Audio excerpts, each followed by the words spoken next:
Howdy folks, I'm Meet the Name, and today I have a confession to make. I don't watch a lot of anime. I know, it's the cool thing to watch it now. And if I'm being honest, I don't hate it, it's just that I have a hard time committing to a show. A lot of your modern anime, or at least the shonen stuff, has many interlocking episodes with story arcs that last for seasons. As a totally young and somewhat balding 28-year-old life form, I don't have a lot of time to be emotionally invested in a series. What I'm saying is, I need something short, sorta dumb, and full of dopamine. So naturally, I started looking into shows that have lots of explosions and giant robots. As it turns out, mecha and robot anime can actually be rather complicated. Many of them are about the trials and tribulations of war. They contain a heartfelt human element and immense tragedy for our protagonists. Gundam is the one that I think of. With that series, I watched 2 animated films that were based on the original show. And they were good, but I never got around to watching more of it. I think at the time I was in a rough spot and just couldn't commit much brainpower to it. Grad school does that to a fella. And then there was Evangelion, which is also good, but man, it gets really weird. Plus, I don't really count it as much of a mech show. It's more of a Ratatouille-like. But y'all aren't ready for that conversation. So, with these shows in mind, I wanted to find something a little more simple. Not to say that what I was looking for lacks substance, but that I could easily pick it up and just watch it. And I sort of found that in Transformers Victory.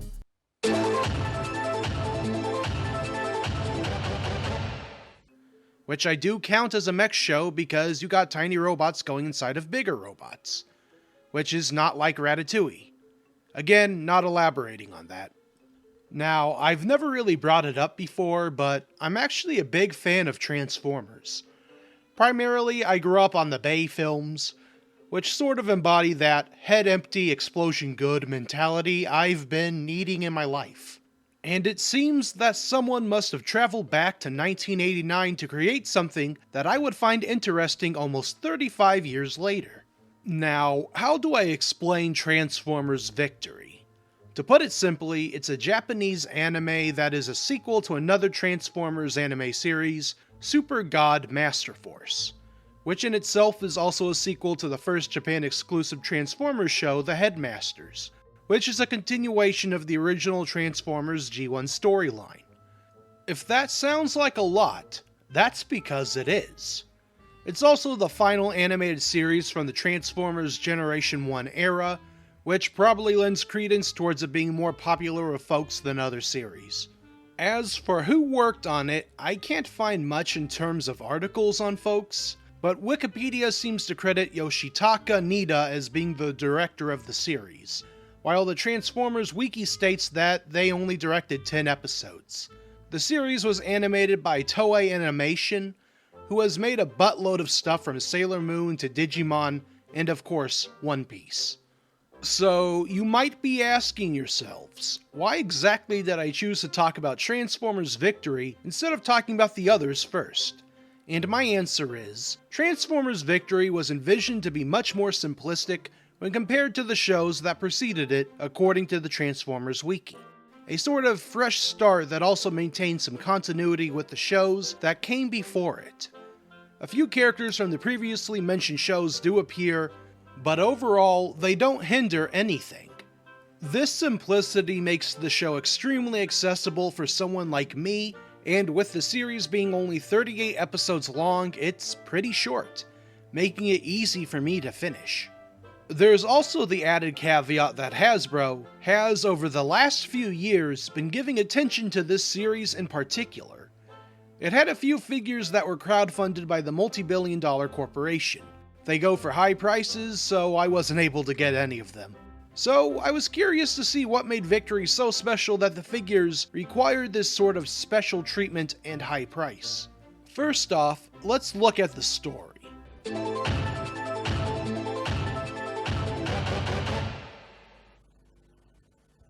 In the far-off year of 2025, a joint effort across planets and species known as the Galactic Peace Alliance was formed as a sort of deterrent to rampaging Decepticon threats. This alliance has a galactic defense force that has a military made up of Autobots that will stop at nothing to foil the evil Decepticons and their evil leader, Deathsaurus. Ooh. Now, Deathsaurus is a big boy with a big sword. He also has a little robot that fits in his chest that has another little robot fit over it, so that's cool. In fact, a lot of Decepticons on the show seem to shoot out robots from their chests, and Deathsaurus has an elite guard known as the Breast Force that exactly does that. Yeah, Breast Force. Now, leading the heroic Autobots in their non-stop fight against this evil is the heroic Supreme Commander of the Autobots, Star Saber. He's a big boy with a big sword. He's also a little robot that fits into a big robot, who fits into an even bigger robot. So that's cool. This is basically all just to set up weekly battles where Autobots and Decepticons duke it out to determine the fate of the Earth, and by extension the universe. This is important because you live on Earth, and I don't want it blown up yet. It's a simple premise that won't blow your socks off, but if you were a child growing up in Japan while it aired, it was probably a pretty fun waste of time, just like it is now. With that said, I'm gonna be honest, I skimmed a lot on the characters here because I kind of forgot most of their names. This is because many of the robots on the show are sort of generic and don't have much to distinguish one another. There's also the usual annoying human sidekick that is customary for most Transformers shows. And since I watched the poorly made English dub of the show, their voice was at least 5 times as bad. Oh, I was just joking! Where's your sense of humor? Why didn't you say so? If you can find it, be sure to watch this show in Japanese with subtitles instead. I only watched the dub out of convenience. Won't make that mistake with an 80s anime ever again.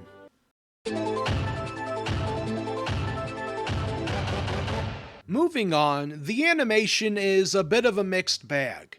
Many shots are reused, and sometimes you'll just see static characters on a moving background to simulate motion. And yet, the fight scenes themselves are decently animated.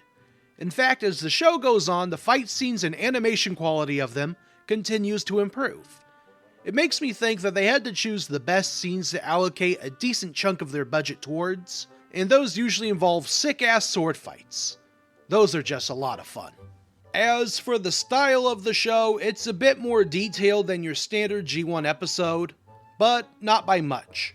A lot of the robots seem pretty shiny, and obviously bright colors are preferred for all characters, which adds a lot of pizzazz to your robot fights.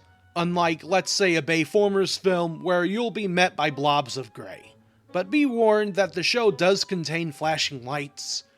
I don't suffer from epilepsy, but even my head was starting to hurt after a couple of strong strobes. Say that 5 times fast.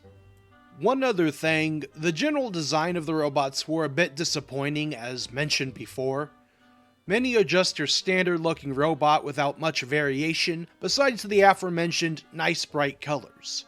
That's an area where I think something like the Bay films did succeed by adding in a greater variety of different body types. But obviously, animation is hard, especially in the 80s without the fancy tools that we have now, so I can understand why characters had to adhere to a more uniform design. Except for the Dino Force. Those guys rock. Speaking of rock, the soundtrack seems to have a lot of rock and roll influences that remind me of the 1986 film. There are other tracks that sound more synthy too, and a few are just sorta generic. Not really sure how to describe them, but they usually show up during goofy scenes. And I hope you like the main theme because they use it for almost every big Star Saber transformation. The song is called Transformers V and is composed by Chume Watanabe. It's honestly my favorite part of the show. Whenever it plays, you know Star Saber is about to do something cool.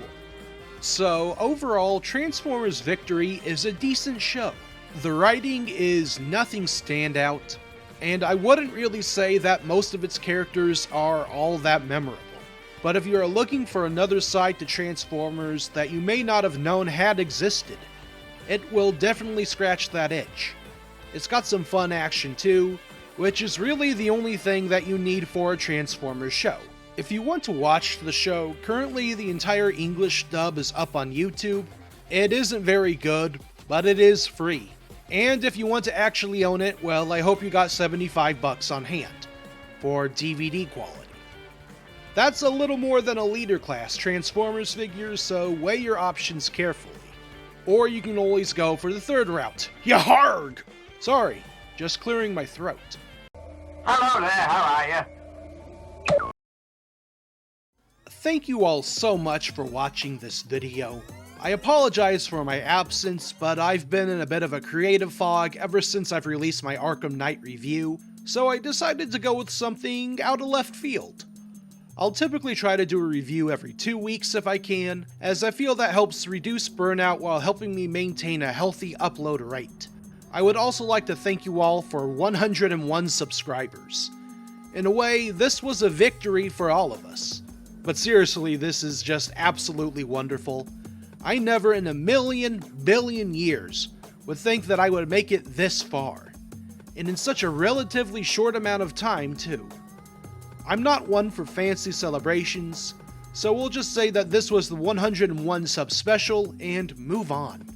And if you like the video, please feel free to like, comment, and subscribe.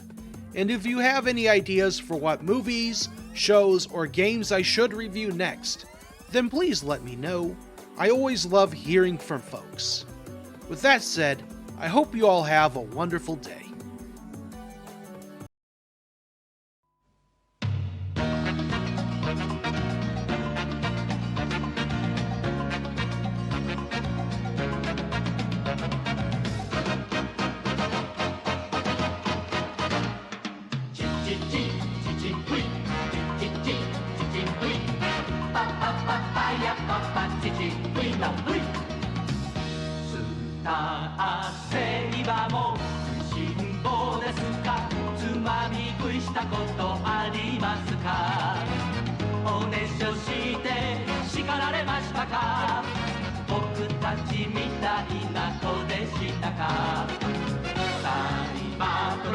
Banzai